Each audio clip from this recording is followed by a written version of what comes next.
السلام علیکم ورحمۃ اللہ وبرکاتہ۔ بسم اللہ والصلاة والسلام علی رسول اللہ۔ احسن الکلام کلام اللہ واحسن الہدی ہدی محمد صلی اللہ علیہ وآلہ وسلم، اما بعد فاعوذ باللہ من الشیطان الرجیم، بسم اللہ الرحمن الرحیم۔ رب اشرح لی صدری ویسر لی امری واحلل عقدۃ من لسانی یفقہوا قولی۔ آج انشاءاللہ تعالی ہم سورہ الرعد آیت 19 to 43 یعنی اینڈ تک، اور سورہ ابراہیم آیت 1 سے 9 تک قرآن عظیم سے استفادہ کریں گے۔ بسم اللہ الرحمن الرحیم۔ الذین یوفون بعہد اللہ ولا ینقضون المیثاق، اور جو لوگ اللہ سے کیے وعدے پورے کرتے ہیں اور عہد شکنی نہیں کرتے۔ یہاں ان آیات میں ایمان والوں کی صفات بتائی جا رہی ہیں اور ان کا انجام بھی بتایا جا رہا ہے کہ وہ اللہ سبحانہ وتعالیٰ سے کیے اپنے عہد کو پورا کرتے ہیں۔ اس سے مراد عہد الست بھی ہے، یعنی اللہ سبحانہ وتعالیٰ کو اپنا رب ماننے کا عہد اس کو نبھاتے ہیں، اور لا الہ الا اللہ کا عہد نبھاتے ہیں، جو اس دنیا میں آ کے انہوں نے اپنے عہد کو رینیو کیا جب لا الہ الا اللہ کا اقرار کیا۔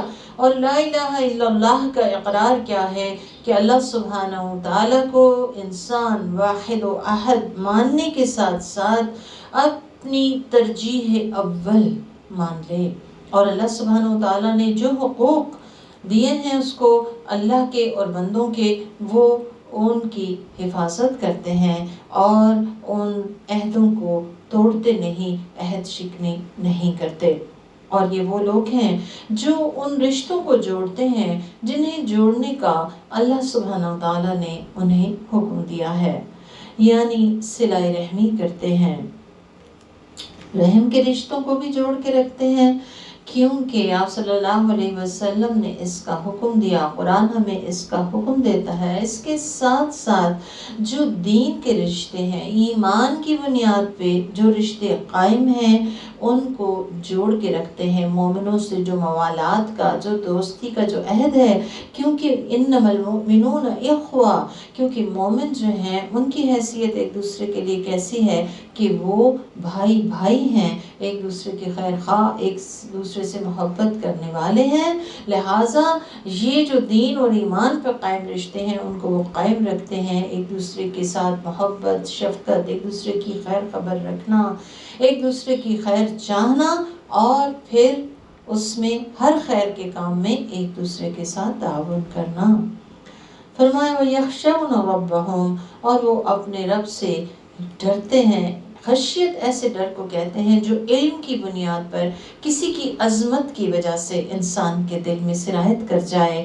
وَيَخَافُونَ سُوءَ الْحِسَابِ، اور وہ برے حساب سے ڈرتے ہیں، یعنی انہیں اپنے رب کو حساب دینے سے ڈر لگتا ہے، لہٰذا وہ اپنے معاملات درست رکھتے ہیں۔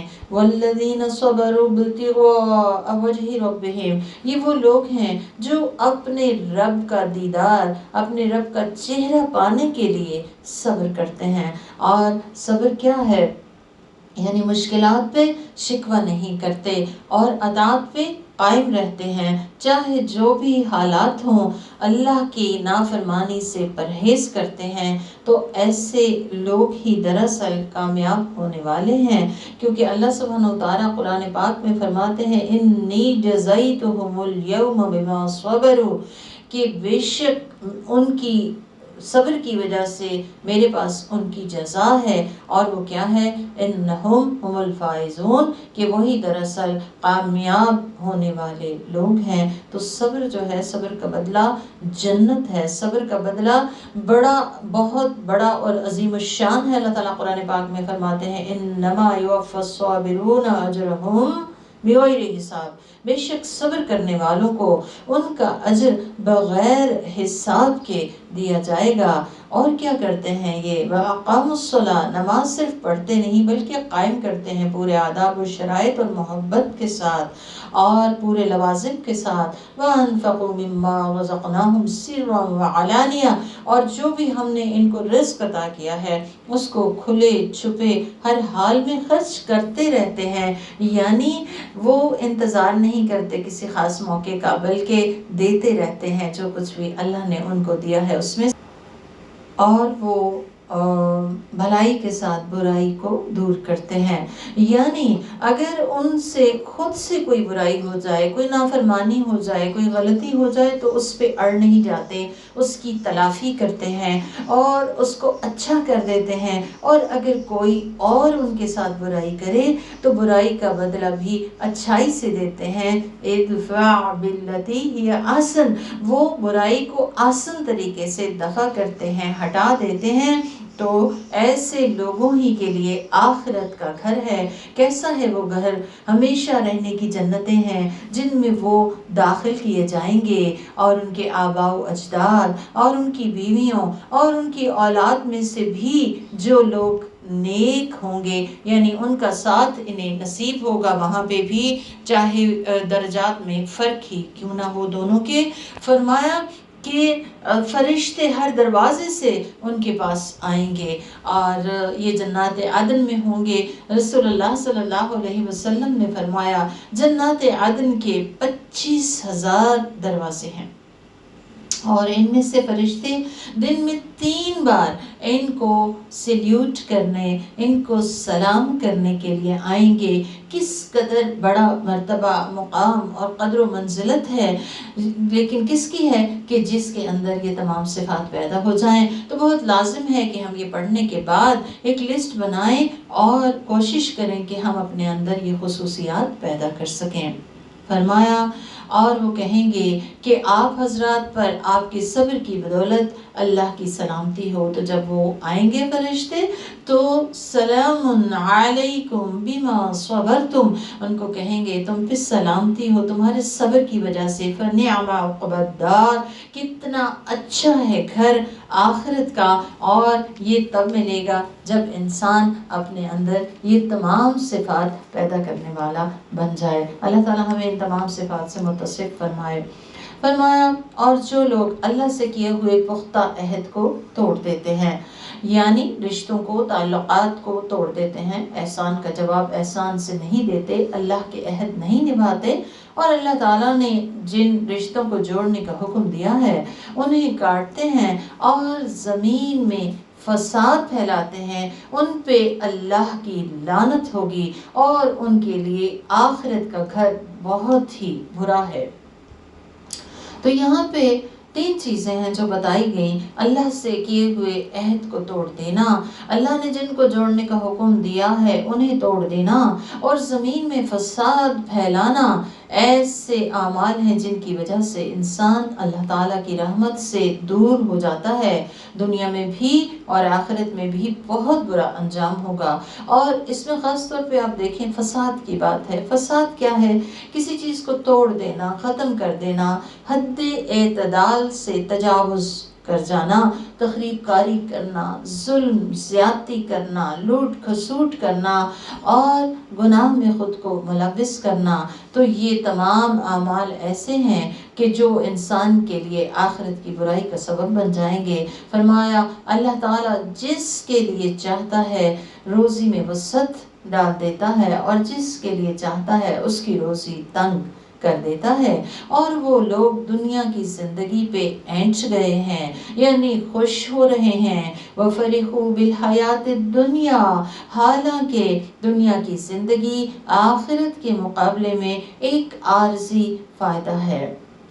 رسول اللہ صلی اللہ علیہ وآلہ وسلم کا گزر ایک مردہ بکری کے بچے کے پاس سے ہوا تو آپ نے دیکھ کر فرمایا اللہ کی قسم دنیا اللہ کے نزدیک اس سے بھی زیادہ حقیر تر ہے جتنا یہ مردہ بکری کا بچہ اپنے مالکوں کے نزدیک حقیر تھا جب انہوں نے اسے اٹھا کے پھینک دیا۔ تو اصل بات یہ ہے کہ آخرت ہمیشہ قائم رہنے والی اور دنیا جلد فنا ہونے والی ہے، لہٰذا وہ جو قائم رہنے والی ہے ہمیں اسے فانی دنیا پر پریفر کرنا چاہیے۔ فرمایا اہل کفر کہتے ہیں کہ محمد صلی اللہ علیہ وآلہ وسلم پر اس کے رب کی جانب سے کوئی نشانی کیوں نہیں اتاری گئی؟ آپ کہیے کہ بے شک اللہ تعالیٰ جسے چاہتا ہے گمراہ کر دیتا ہے اور جو اس کی طرف رجوع کرتا ہے اسے ہدایت عطا فرماتا ہے۔ آج کا ہمارا جملہ یہی ہے، وَيَهْدِي إِلَيْهِ مَنْ أَنَابَ، وہ اپنی طرف انابت کرنے والے کو ہدایت دیتا ہے۔ انابت کہتے ہیں رجوع کرنے کو، اور رجوع اللہ کیسے ہوتا ہے؟ اس کو یاد کرنا، دل میں بھی زبان سے اس کا ذکر کرنا۔ اگر کوئی گناہ ہو جائے تو فوراً توبہ کے ساتھ اس کی طرف رجوع کرنا یعنی پلٹنا۔ اگر کچھ مل جائے تو الحمدللہ اور شکر نعمت کے ساتھ اس کی طرف پلٹنا اور اس کا شکر ادا کرنا، اور پھر اس بات کے احساس کے ساتھ زندہ رہنا کہ جو بھی ذمہ داریاں اس نے ہمیں دی ہیں ان ذمہ داریوں کو ہم پورا کریں۔ انابت اللہ بڑی چیز ہے، اور یہ کیا ہے کہ انسان ایک کمپاس کی طرح ہو جس کی سوئی بار بار اپنے مقام کی طرف لوٹ آتی ہے، پلٹ آتی ہے۔ تو بندہ مومن کون ہے؟ جو انابت کی صفت رکھتا ہو کہ ہر حال میں اس کا پہلا خیال، اس کا پہلا ذکر اللہ کی ذات ہو، اور یہی رجوع اللہ انسان کے لیے ہدایت کا سبب بن جاتا ہے۔ اور کیسے ہوتے ہیں یہ انابت کرنے والے؟ ان کی علامات یا ان کی پہچان کیا ہے؟ الذین آمنوا، وہ ایمان والے ہوتے ہیں، وتطمئن قلوبہم بذکر اللہ، اور ان کے دل اللہ کے ذکر سے اطمینان پاتے ہیں۔ الا بذکر اللہ تطمئن القلوب، بے شک اللہ کے ذکر میں ہی دلوں کا اطمینان پوشیدہ ہے۔ تو یہاں ہمیں سکون کا نسخہ کیمیا ملتا ہے، اور سکون کہاں ہے؟ جہاں دل میں اللہ کی ذات پہ یقین ہو، اس سے محبت ہو، اس کی یاد ہو، اور زبان پہ بھی اس کا ذکر ہو۔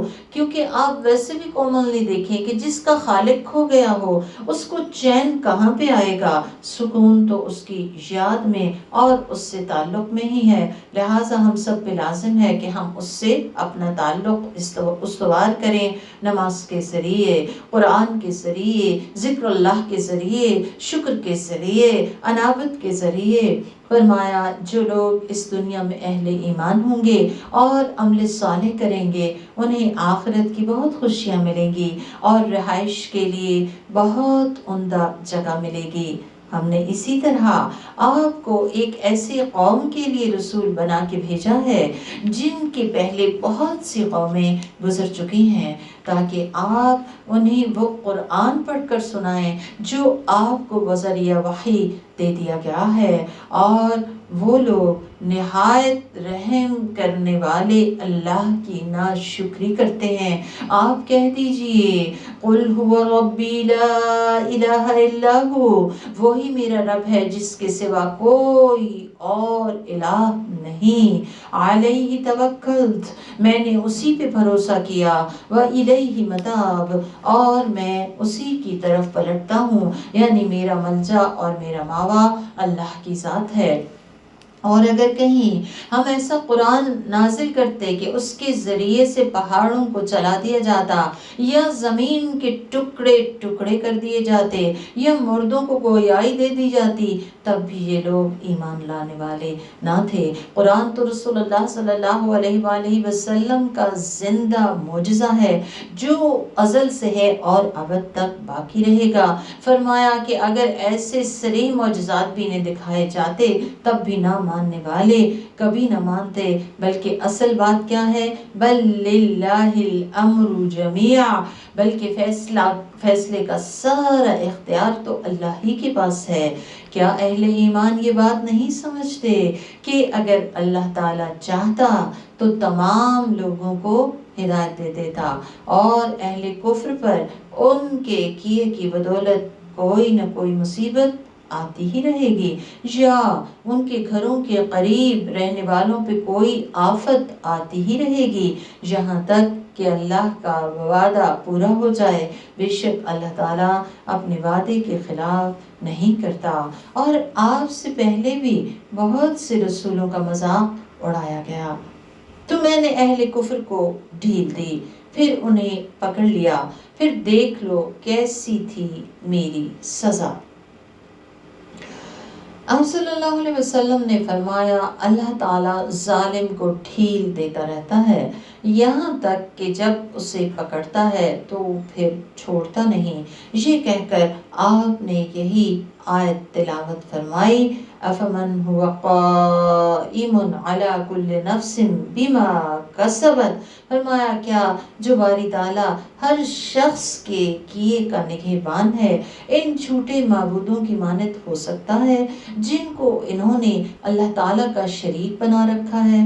آپ کہیے ذرا ان کے نام تو بتاؤ، یا تم اللہ کو ایسی بات بتاتے ہو کہ جس کی اسے زمین پر ہونے کی خبر ہی نہیں، یعنی جو ایگزسٹ ہی نہیں کرتی، یا یوں ہی ایک بے معنی بات کہتے ہو؟ بلکہ کافروں کے لیے ان کا مکر و فریب خوبصورت بنا دیا گیا ہے اور وہ راہ حق سے روک دیے گئے ہیں، اور جسے اللہ گمراہ کر دے اسے کوئی ہدایت نہیں دے سکتا۔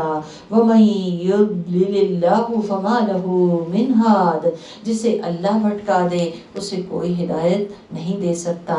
تو اللہ تعالیٰ سے ہمیشہ دعا کرنی چاہیے ہدایت کی، اللہم اہدنی وسددنی، اے اللہ مجھے ہدایت دے اور ہمیشہ سیدھا رکھ۔ فرمایا انہیں دنیا کی زندگی میں بھی عذاب ملے گا اور آخرت کا عذاب تو بہت ہی سخت ہوگا، اور انہیں اللہ سے کوئی بچا نہ سکے گا۔ رہی جنت، تو اس جنت کی تعریف جس کا وعدہ اہل تقوی سے کیا گیا ہے یہ ہے کہ اس کے نیچے نہریں جاری ہوں گی، اس کے میوے ہمیشہ رہیں گے یعنی انہیں ملیں گے، اور اس کا سایہ ہر وقت رہے گا۔ یہ ان لوگوں کا انجام ہوگا جو دنیا میں اللہ سے ڈر کے زندگی بسر کرتے ہیں، اور کافروں کا انجام جہنم ہوگا۔ اللہ سبحانہ وتعالی ہم سب کو اس سے بچائے۔ اور جن کو ہم نے کتاب دی ہے وہ اس قرآن سے خوش ہوتے ہیں، یعنی اللہ سبحانہ وتعالیٰ کی کتاب پانے والے تو جانتے ہیں کہ یہ اللہ کا کلام ہے، وحی الہی ہے، تو وہ اسے پا کر خوش ہوتے ہیں جو آپ پہ نازل کیا گیا ہے۔ اور یہود و نصارہ کے گروہوں میں سے بعض ایسے بھی ہیں جو قرآن کے بعض حصے کا انکار کرتے ہیں۔ آپ کہیے کہ مجھے حکم دیا گیا ہے کہ میں اللہ تعالیٰ کی عبادت کروں اور اس کے ساتھ کسی کو شریک نہ ٹھہراؤں۔ قُلْ إِنَّمَا أُمِرْتُ أَنْ أَعْبُدَ اللَّهَ، آپ صلی اللہ علیہ وسلم سے کہلوایا گیا کہ آپ کو بھی کیا آرڈر ہے کہ آپ بھی اللہ کی بندگی اختیار کریں، وَلَا أُشْرِكَ بِهِ، اور اس کے ساتھ ہرگز کسی کو شریک نہ ٹھہرائیں۔ تو ایک تو ہے اللہ کی بندگی بجا لانا، اور دوسری چیز کیا ہے کہ ہر طرح کے شرک سے، اللہ کی ذات، اس کے صفات، اس کے اختیارات یا ریاکاری، ہر طرح کے شرک سے پرہیز کرنا۔ فرمایا الیہ ادعو، میں اسی کی طرف بلاتا ہوں، والیہ مآب، اور اسی کی طرف لوٹ کے جانا ہے۔ اور اسی طرح ہم نے اس قرآن کو فیصلہ کرنے والا اور عربی زبان میں نازل کیا ہے، اور اگر آپ نے وحی اور رسالت کا علم آپ کے پاس آ جانے کے بعد خواہشات کی پیروی کی تو اللہ کے مقابل آپ کا کوئی یار و مددگار نہ ہوگا اور نہ ہی کوئی بچانے والا ہوگا۔ تو اللہ کے رسول کو کہہ کر اس بات کی سیوریٹی کو ہمیں بتایا گیا ہے کہ العلم یعنی وحی الہی کا علم آ جانے کے بعد خواہشات کی پیروی کرنے والا اگر اللہ کا چنا ہوا بھی ہو تب بھی اسے اللہ تعالیٰ سے کوئی بچا نہیں سکتا۔ تو ہم سب کو جائزہ لینے کی ضرورت ہے کہ العلم، اللہ کی وحی الہی کا علم قرآن و سنت کی صورت ہمارے پاس آ چکا ہے۔ اب اس کے آ جانے کے بعد میں کیسی زندگی بسر کر رہی ہوں؟ کیا ویسی جیسی اللہ تعالیٰ نے حکم دیا ہے، یا دنیا کی مرضی پہ یا اپنی خواہشات کی مرضی پہ جیے چلے جا رہی ہوں؟ تو بہت لازم ہے کہ ہم قرآن و سنت کا پراپر علم حاصل کریں، اور تاکہ ہم اپنی خواہشات کو اللہ سبحانہ و تعالیٰ کے تابع کر سکیں اور اپنی زندگی کو اللہ سبحانہ و تعالیٰ کی مرضی کے مطابق بسر کر سکیں۔ فرمایا وَلَقَدْ أَرْسَلْنَا رُسُلًا مِّن قَبْلِكَ، ہم نے آپ سے پہلے بھی بہت سے رسول بھیجے اور انہیں بیویاں اور اولاد دی، اور کسی رسول کو یہ قدرت حاصل نہ تھی کہ وہ اللہ کی مرضی کے بغیر کوئی نشانی لا سکے۔ پھر فرمایا لِكُلِّ أَجَلٍ کتاب، ہر کام کا وقت مقرر ہے، اللہ تعالیٰ کی طرف سے طے شدہ ہے۔ بعض اوقات ہم بہت جلدی میں ہوتے ہیں، لیکن ہوتا وہی ہے جو اللہ چاہتے ہیں۔ پھر فرمایا یمحو اللہ ما یشاء ویثبت، اللہ جسے چاہتا ہے اسے مٹا دیتا ہے، جسے چاہتا ہے اسے ثابت رکھتا ہے۔ وعنده ام الکتاب، اور اسی کے پاس ہے ام الکتاب، یعنی یہ سب اصل کتاب لوح محفوظ میں محفوظ ہے۔ ابن عباس کہتے ہیں اس کا مطلب یہ ہے کہ احتیاط تقدیر کے مقابلے میں نفع نہیں پہنچا سکتی، لیکن اللہ تعالیٰ دعا کے ذریعے جس کی چاہتا ہے تقدیر میں سے جس بات کو چاہتا ہے مٹا دیتا ہے، اور جس کو چاہتا ہے اس کو ثابت رکھتا ہے۔ لہٰذا ہمیں دعا ہمیشہ کرتے رہنا چاہیے، اللہ تعالیٰ سے ہمیشہ مانگتے رہنا چاہیے۔ اللہ تعالیٰ سے دعا ہے کہ اللہ سبحانہ و تعالیٰ ہماری بری تقدیر کو اچھی تقدیر سے بدل دے، آمین۔ اور یا تو ہم آپ کو اس عذاب کا بعض حصہ دکھائیں گے جس کا ہم کافروں سے وعدہ کرتے ہیں، یا اس سے پہلے ہی آپ کو وفات دے دیں گے۔ فَإِنَّمَا عَلَيْكَ الْبَلَاغُ، آپ کا کام صرف پہنچا دینا ہے۔ وَعَلَيْنَا الْحِسَابُ، اور حساب لینا ہمارا کام ہے۔ فرمایا کیا وہ دیکھ نہیں رہے کہ ہم زمین کو اس کے اطراف و جوانب سے گھٹائے چلے آ رہے ہیں، اور اللہ ہی فیصلہ کرتا ہے، کوئی اس کے حکم کو بدلنے والا نہیں، اور وہ بہت جلد حساب لینے والا ہے۔ اور ان سے پہلے بھی جو لوگ گزرے ہیں انہوں نے بھی اپنے پیغمبروں کے خلاف سازشیں کی تھیں، لیکن تمام تدبیریں صرف اللہ کے اختیار میں ہیں۔ وہ ہر شخص کی کمائی کو جانتا ہے، اور ان قریب کفار جان لیں گے کہ آخرت کا گھر کس کے لیے ہے۔ اور اہل کفر کہتے ہیں کہ آپ رسول نہیں ہیں۔ وہ آپ کو کہتے تھے لست مرسلا، آپ رسول ہرگز نہیں ہیں۔ آپ کہیے میرے اور تمہارے درمیان گواہ کی حیثیت سے اللہ کافی ہے، اور وہ لوگ بھی جو کتاب کا علم رکھتے ہیں۔ سورہ ابراہیم مکی صورت ہے۔ بسم اللہ الرحمن الرحیم، الف لام را، کتاب انزلناه الیک لتخرج الناس من الظلمات الی النور۔ فرمایا کہ یہ قرآن ایک ایسی کتاب ہے جسے ہم نے آپ پر نازل کیا ہے۔ کیوں آئی ہے یہ کتاب؟ تاکہ آپ لوگوں کو اس کے رب کے حکم سے ظلمتوں سے نکال لیں۔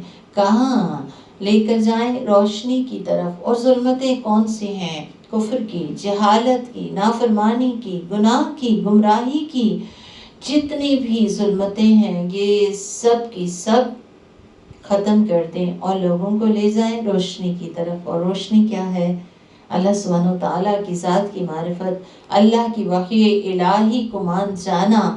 تو ایک بات بہت واضح طور پہ یہاں سے ہمیں معلوم ہو رہی ہے کہ روشنی کا سفر اور ہدایت کا سفر اس کتاب کے بغیر ممکن نہیں۔ فرمایا کہ آپ انہیں اللہ کے اذن سے اس راستے پہ ڈال دیں جو بڑا زبردست اور بڑی تعریفوں والا ہے۔ اللہ الذی لہ ما فی السماوات و ما فی الارض، اللہ وہ ذات ہے کہ اسی کے لیے ہے سب کچھ جو بھی آسمانوں میں ہے، جو بھی زمین میں ہے، یعنی ہر چیز کا وہ مالک ہے۔ اور کافروں کے لیے سخت عذاب کی وجہ سے بربادی اور ہلاکت ہے۔ کون ہے یہ کافر، کون ہے یہ انکاری، کیا عمل ہے ان کا؟